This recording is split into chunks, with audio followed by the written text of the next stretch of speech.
Latin America, Argentina, the pandemic and the global economy and financial slowdown triggered with its arrived to the Argentina in a moment in which the country is in recession since 2018.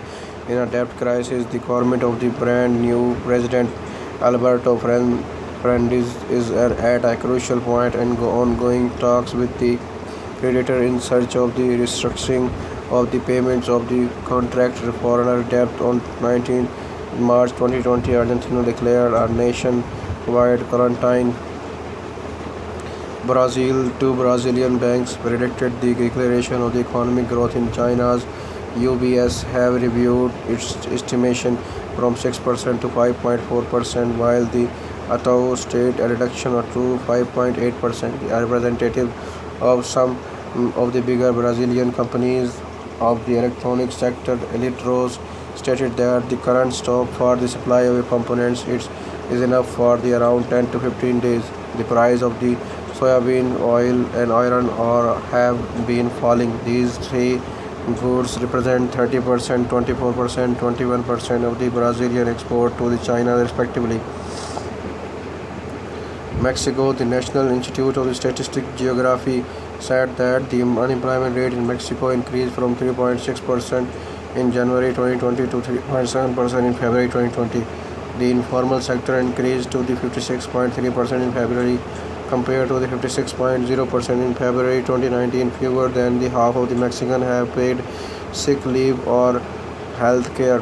BBVA Mexico predicted a 4.5% economic contraction in 2020, while analysts at the capital economies in London argued that the government had to do more to support the economy. They forecast a 6% contraction in 2020.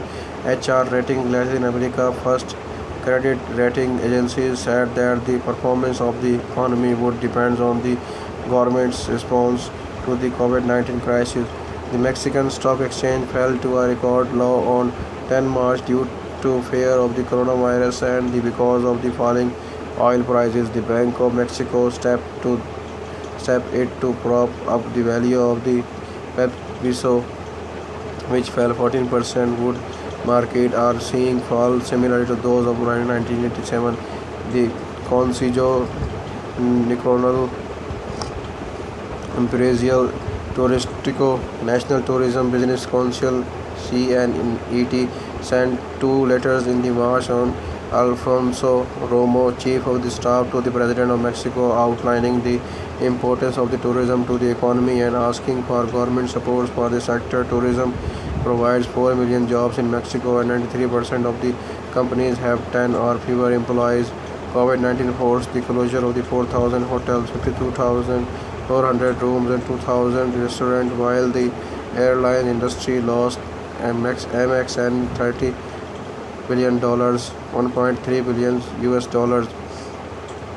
Through March, the Association of Car Dealers (ADMA) predicted a decrease in the domestic sales between 16% and 25% in 2020. Panama, COVID-19 is expected to subtract $5.8 billion from Panama's GDP. Oceania, Australia. Australia is expected to be one of the three economies worst affected by the epidemic, along with the mainland China and Hong Kong. Early estimated have GDP contracting by 0.2% to 0.5% and more than 20,000 Australian jobs being lost. And the Australian Treasurer Josh Frydenberg said that the country would no longer be able to promise a budget surplus due to the outbreak, and the Australian dollars dropped to its lowest value since the Great Recession. The Australian colleague for the emergence of the medicine called for a reclaim and a fact-based response to the epidemic, asking people to avoid racism, panic and division and separate of the misinformation. A large amount of the protective face masks were purchased by foreign and domestic buyers, which has sparked a nationwide face mask shortage. In response to price increase of the nearly 2,000%, and Paramedical Society of the Australian has called on these uni ethical suppliers to keep the supply of the affordable